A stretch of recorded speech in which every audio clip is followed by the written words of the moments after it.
Hello, Tide fans. Welcome to Tide Talk. I'm your host, Sean Taylor, here with my buddy Maurice Booth. Hello. To my... What? I mean, wait a minute. Yeah? Who's the guy? What guy? That guy. Togar? No, What? The other guy that's supposed to be on our show. Jamie.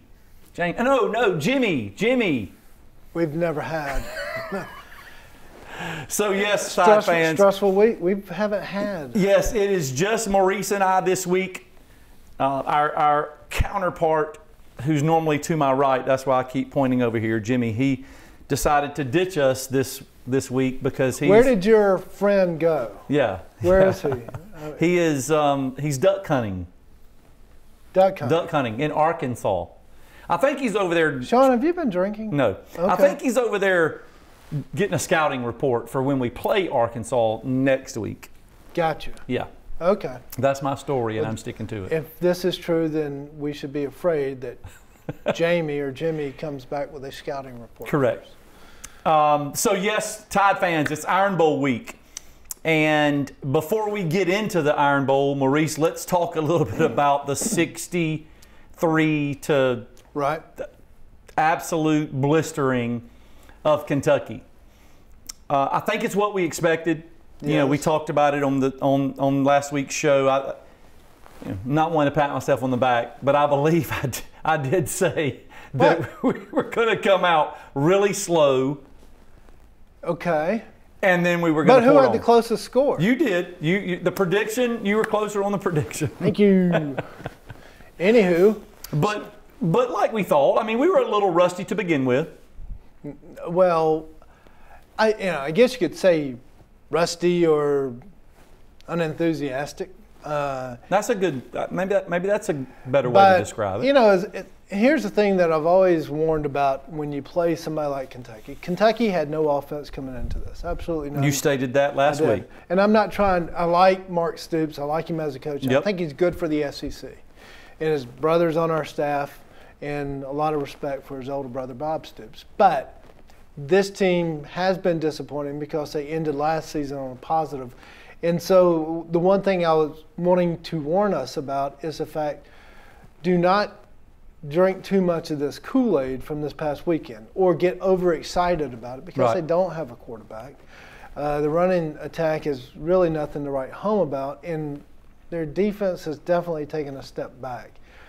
As far as negatives for us, quite frankly, and I'm not just trying to stir the pot, I thought this would have been a game that Mac Jones could have really put some separation. Put some numbers out, yeah.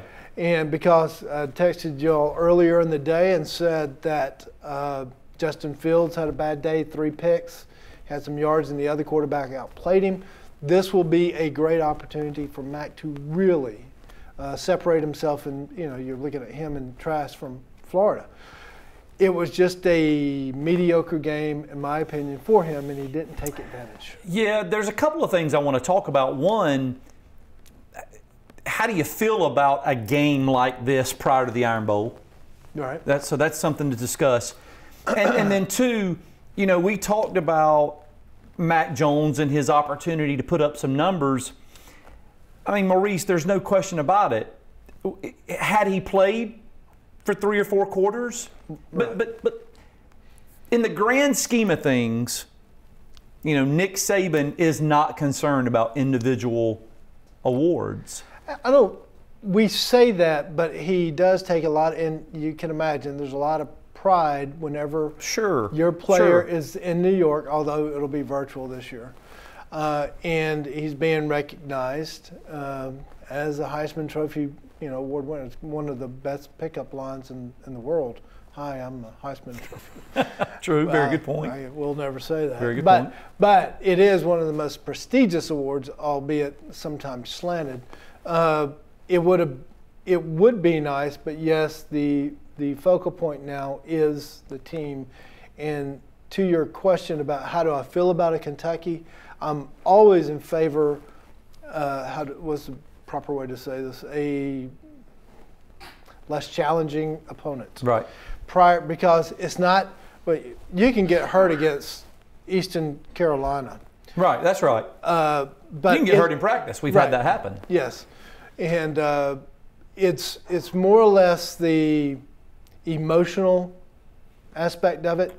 If we were to play LSU and say LSU had normally been what LSU is, right? There's that huge, I got to get up again. Right. I'm getting kind of drained. And what you've got to do to get up for that game, right, and then come back and repeat that the next week. And as somebody that prognosticates, that's the word of the day, kids. Nice. You're trying to overshadow from me from last week, right? I'm trying to, but I'm not going to say so.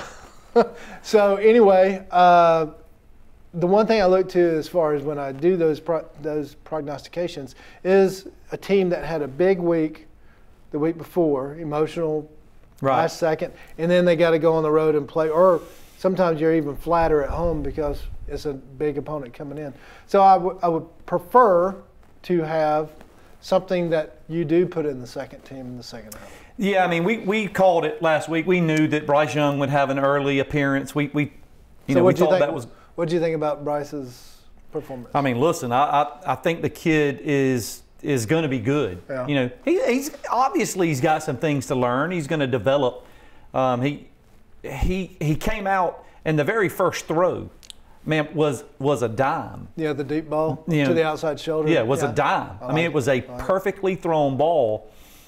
So listen, I'm really impressed with several of the young guys, and we'll talk about that a little bit more because I want to talk about Jace McClellan and nice. Roy Dale Williams. Looks good. I want to talk about Billingsley. Yeah. Getting his first start and how he showed out. But let me make a comment. I'm going to give the flip side to that. I do agree that a lot of times it's good to play an opponent that you feel confident that you're going to have success against prior to a big game. So this week's Iron Bowl week. Like a Kentucky, Vanderbilt, or Georgia. Georgia. Bada boom. I'm sorry. Sorry, Georgia fans. But seriously, the flip side to that, in my opinion, is what you said a minute ago, and that is let's don't get too excited because Kentucky's offense was not very good. No. Hopefully our coaches do a good enough job reeling them in, the defense specifically, that, hey, that's behind you. You're going to play a little bit better opponent on Saturday that who knows what they're going to throw at you because they have no choice, really. Right. They have nothing else to play for. So it's a double-edged sword, in my opinion. I like the fact that you can get young guys in, you can get starters a break, but the mental aspect of it is sometimes concerns me. We're playing a lot of young guys, and can they forget that we, beat Kentucky by 60? Can we turn it on the focus right now that, hey, Auburn's coming to town, they beat us last year, they hurt our chances for any, playoff or what have you. Right. Can you turn that on? Well, the two things that we are playing a lot of freshmen, and they're playing really well. They don't look like freshmen at this point. Now they may this Saturday, but so far they've looked pretty good. They may not understand what the Iron Bowl is because so many of them are from out of state. That's right. That and the fact that there is, basically there would be a small crowd, but nothing big like we are accustomed to for the Iron Bowl. So you wonder, do they understand the ramifications of this game and the Ramajama? So I wanted to say that. So let's, I don't know, but I'm hoping that there's a lot of senior leadership. That's exactly what I was about to say, Maurice. Hopefully the guys that have been on the team and have been in this game for a few years are directing them and guiding them with their thought process, with their workouts, with practices and that sort of thing, because I think it's going to be huge. So I agree with you there. Let's take a quick break because I do want to come back and talk a little bit about the play of freshmen and where that kind of puts us. But on behalf of Bob English and State Farm, hold your seats, Tide fans. We'll be right back with Tide Talk. Bob. Hey, Bob.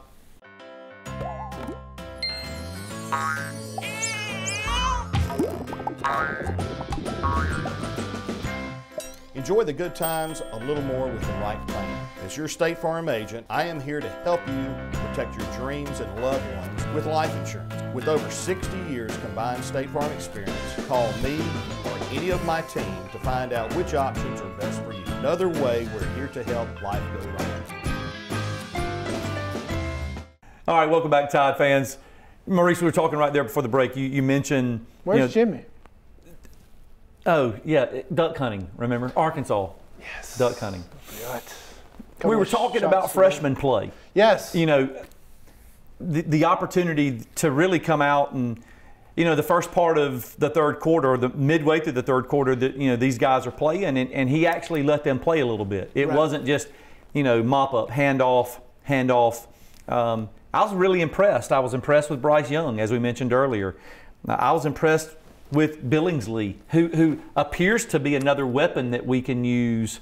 You know, not just, you know, Forstall's been banged up a little bit. Right. You know, of course, with Waddle being out, and now Bolden's a little nicked up. I mean, man, you know, another weapon, and I thought he looked really good on top of, you know. I thought Billingsley looked very good. I want to see, and I know we're spoiled, we've mentioned that, but for the past couple of years, we've had really good wide receivers, and when I say that, they're extremely fast, very lean, agile, and so I was glad to see Billingsley. He kind of reminded me a little bit of somebody that had a little bit more speed. I know everybody likes Bolden, and I like him too, but you can't help but realize that he's taking the place of Waddle.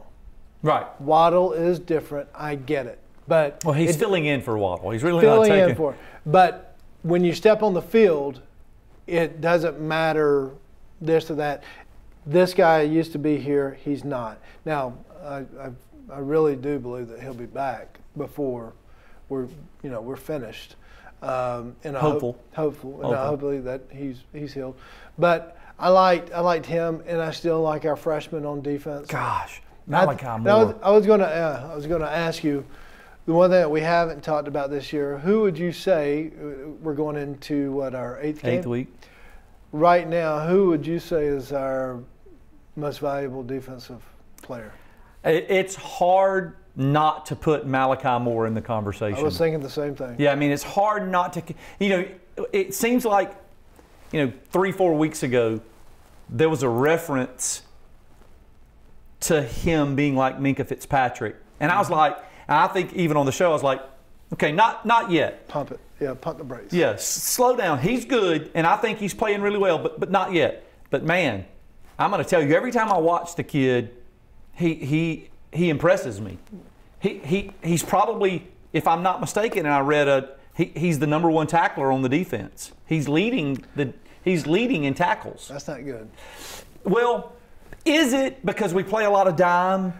Right. I mean, he comes up like a strong safety. A lot of times he's in on the blitz. Yeah. I mean, he comes down, he walks down, so the thing I look at that, and generally you're saying, wow, that's not good because he's a DB. But the role that he plays is a little different. The thing I say is he's a pretty sure tackler. Yes. He does a really good job, and not to say that he don't make mistakes, because he does, but he does a really good job tackling, and he's done an even better job recently, in my opinion, covering. I mean, you know, that was one of the things they referenced with respect to Minkah, is how they use him. And man, I'm gonna tell you what, he's really, really impressive. But Saturday we talked a little bit. Battle played really well. He did. I mean, he kind of stepped his game up, it appeared, and they were talking on the show at the game. Was it preparation or instinct? And I think maybe a little bit of both. But boy, as I said on text, when's the last time we've seen somebody jump a route like that and get a pick? Yeah. I mean, we normally get picks as the ball's up and it's a 50-50 or something like that. That's the first time I've seen one of our DBs, safeties, jump a route like that, and know it was coming and pick, and he almost got another one. Yes, he did. He looked very sure, but it was Kentucky. It was, and so not exactly Ole Miss as far as throwing the ball, or Mississippi State either, which is showing signs of life. These kids will, as far as DBs, they'll have everything thrown at them this Without week. a doubt. And it's going to, the test is going to be not just Seth Williams, who has really great hands at Auburn. He's probably, as far as receivers go in the SEC, probably the most unknown because there's so many other good ones. The other one, the fastest guy in the world that's ever lived, what's his name? I get so daggum tired. I mean, it's like, you know, he could turn off the lights. You talking about Usain Bolt? Yeah, that's what I think they want to keep saying about him. It's like, you know, and he caught one the other day for a deep ball. That's the only one I've seen him catch on a route. But they're going to be challenged, and this is what Gus always does, that RPO where you got to come up and make a decision. Meanwhile, their offensive lineman's 10 yards down the field. It's true. You know it is. Quit lying. They did the RPO with eye discipline. Well, we're going to have my read. If I'm a linebacker, my read's first. I go quarterback, back, and guard. If guard comes out, it's a running play. Right. Unless it's Auburn. Yeah, I'm still bitter about what year was it, 2013 or whatever it is. I can't remember. And some of the referees in the SEC are too ignorant to call it illegal man downfield. Just the fact that you're doing an RPO does not excuse the fact that your linemen are downfield, and Gus always pushes that envelope. Yeah, he pushed the envelope. So, and I don't blame him because until if it's you not call going it. to be called, that's right. So legally, I think it's 3 or 4 yards downfield. It used to be 3 or 4, but you had to make a retreat. I don't see any retreats yet, but that is what Gus is going to do. And he's going to keep pushing it until it gets called. And with rightfully so. I don't know if you've seen a lot of SEC games this year. The officiating is subpar.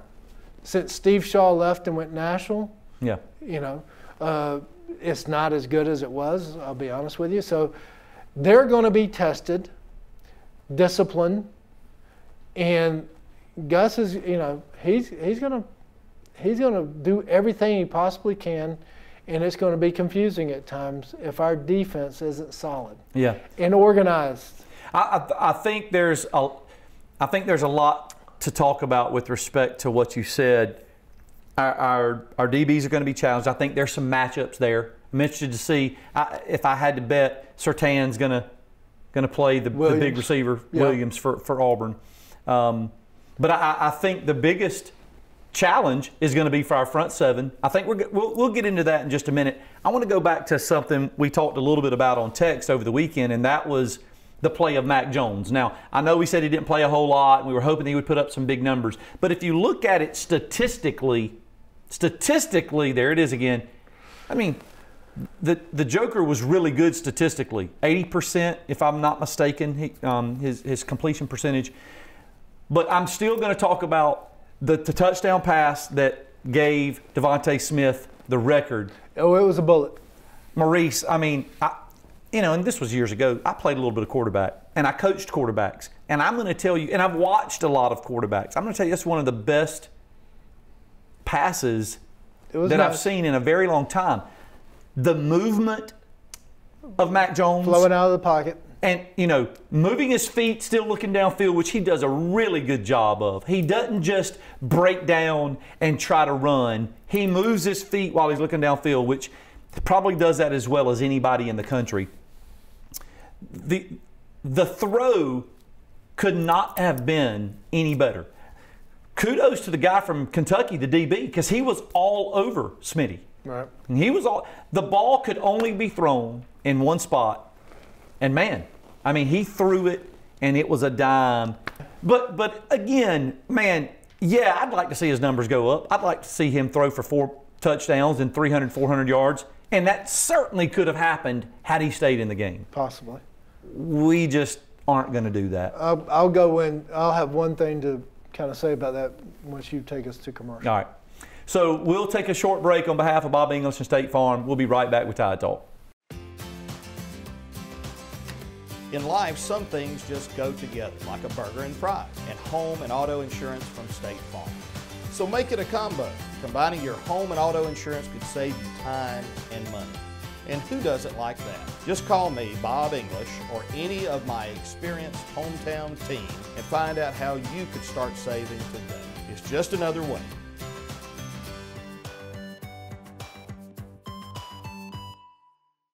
All right, welcome back, Tide fans. Maurice, in this last segment. Oh. Yeah, but we're right here. Sorry. In the last segment, we were talking about just the play of Mac Jones, but before we got into that, we were talking about the challenge with the DBs, matchups. Right. Schwartz is the guy that you were referencing, the really fast receiver for Auburn. But Williams. I just told you at commercial. But yeah, I knew that already. I was just Yes. But Williams being their big go-to guy. Good hands. I think there's going to be some challenges there, but I really feel strongly that we're going to match up well. I think we'll put Surtain over him. This is what I think will happen. I think what you'll see, you're done. I think what you'll see, and Gus has done this before, he'll do the reverses. And when he does those, he'll be looking at the DBs and see what kind of discipline they have. Are they going to drift up? He's going to slide somebody deep, and he may put Bo Nix out there. Right. And he's done it before, where he puts him at wide receiver. Yeah, I get the joke, Auburn. You did it last year. So, yeah, it's possible. But it's going to be those kind of tests. You're going to have a lot of, pulling guards and tackle that have nothing to do with the direction of the play. Right. He does that a lot. But it's going to be the discipline. Which we struggled a little bit with this weekend. Yes, we did. Early on. Yes. And so hopefully that'll help us a little bit. I noticed that too. And it's become, I don't say regular, but it's not as uncommon as it used to be. Again, as a linebacker, those are your reads. That's right. Those guys go, I go. Oh, well, they're coming back. And now, so everything kind of changes. Eye discipline will be important. So your question, or what we were talking about as far as Nick being on the sideline, yeah, he has been outcoached by Gus. It was nothing more evident than last year at the end of the game, where we're expecting them to punt. Very true. And I believe we would have had a good shot at scoring. We don't know because we got caught with too many men on the field, and when Bo Nix was flanker and they had a punter, and we fell for it. So some of that is, Nick is the head coach, but also Golding and Jeff Banks. They were really confused and out of sorts. So we can't afford that. Hopefully, we're not going to be that close to where it's going to be in effect, or that's going to have an impact, rather. And hopefully having Dylan Moses back, it should help. Some experience, hopefully some leadership. Right. That should help. You got to, making no excuses, but last year we had two freshmen out there at linebacker, one of them calling plays for the defense in a big game like that. And it was Mac Jones' first real big game. Yeah. So listen, my thought is, yes, I agree. I think that Nick's been outcoached a couple of times in game. No question, best football coach in the history of college football. No question. I don't know. I played for a good one. And there's some debate there. So. But in game, making those critical decisions like last year, no reason for us to be caught in that situation. And hopefully we should know by now, Gus Malzahn is going to pretty much do everything and throw everything in the kitchen sink. We've used that term before because they have nothing to lose. Nothing at all. And that's a scary thing sometimes. It's a scary thing when you're the number one team in the country and every game is critical, as opposed to a good Auburn football team. I'm going to give them a little bit of credit. They're a good Auburn football team, and they've lost a couple of games, and they're pretty much... They were gifted a couple of games, too. Okay, maybe. But they have nothing to lose, so that makes them more challenging, in my opinion. Well, here's how I look at it. It's just like 2 years ago. I was down in Tampa watching the Iron Bowl with a fraternity brother, and he was worried. And I was like, "You got to be kidding me! You're worried? You're looking at talent compared to what we have, and what they have." Right. Just a little bit of that has changed, and when I'm talking about speed. As far as receivers and running backs. And I see a lot of the same this year. Do I think that they're capable? Absolutely, I think they're capable. Should they? No, because Alabama in my opinion, and I've stated this to y'all, is watching some old replays, there's no way that a lot of these teams should be on the field based on the talent That's level. right.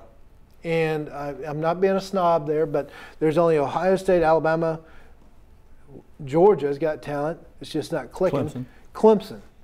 And that's it for right now. Florida's trying to make a move. But as far as talent level goes, that's because they are hoarding all the talent nationally. You may not like it, but it is what it is. It is what it is. So that Auburn should not really be that close to us as far as our offense versus their defense. Is it possible? Sure. Mac would have to have another bad game. That's the reason you play the games. You're right. But Mac would have to have an off game. Offensive line, who we don't talk enough about, is It's the staple. solid. It's the staple. Those boys are It's the good. staple. It is the piece. It is our identity. Yes. Because I mean, lately, everything runs through Najee Harris. Play action runs through Najee Harris, which means the offensive line. And you're right, they don't get enough credit, but that's generally how it works for the guys up front. I've been saying it since the beginning of the season. Everybody talks about Notre Dame's offensive line, which is experienced and huge.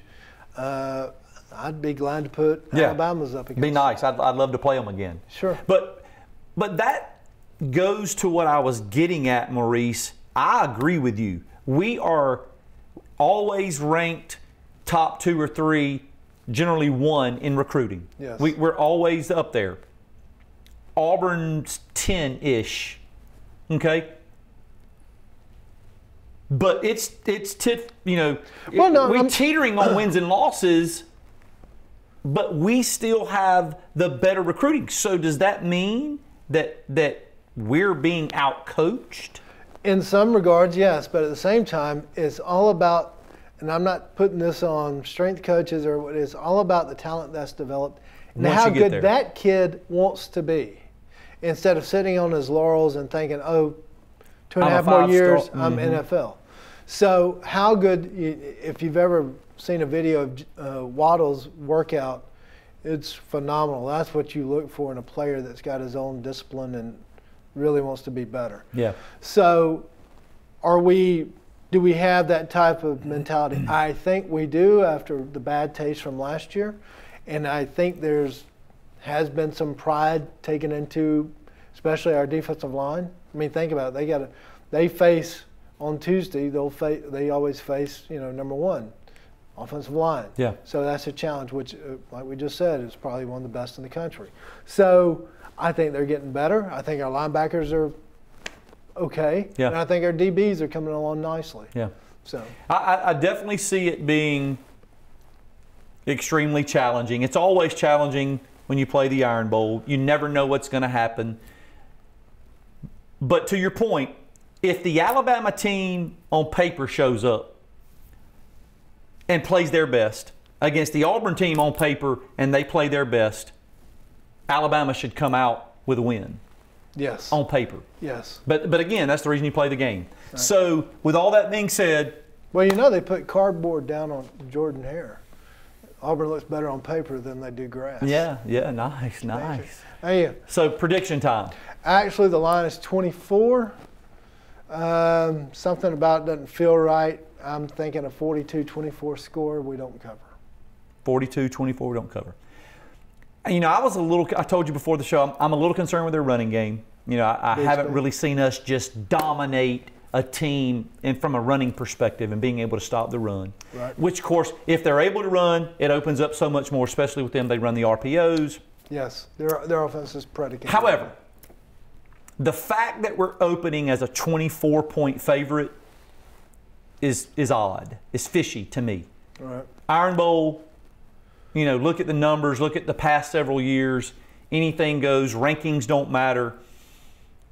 I believe that it's going to be 52-24-ish. I believe we're going to score as much as we need to score. I believe they'll score. I believe they'll score, a few touchdowns. I'm confident for once in a long time that we can kick with them. Our kicking game looks really good this year. Hopefully it don't come down to a kicking game. We haven't seen that much of our kicking game because we are that hot in the red But zone. I'm confident in the kicking game. Right. I'm confident. Heck, in I that. hope we beat them 89-0. That'd be nice. Yeah. I'd love to relax at the third quarter. So it'll be interesting to see. I'm hoping that we see a complete game by the defense, and I'm hoping that we see a complete game by Mac Jones in the offense. Right. I think we've got still, even without Waddle, I think we've got too many offensive weapons. Okay. You know, man, Najee Harris is looking really, really good right now. So it's going to be fun. Going to be a good game. So Tide fans will be here next week. We'll talk about the Iron Bowl. We'll talk about hopefully the victory that we're going to experience and put us at 8-0. So join us right here on Channel 207 or check us out on our YouTube channel. But we'll be back here next week. Roll Tide. Roll Tide. Happy Thanksgiving. Happy Thanksgiving. That's right.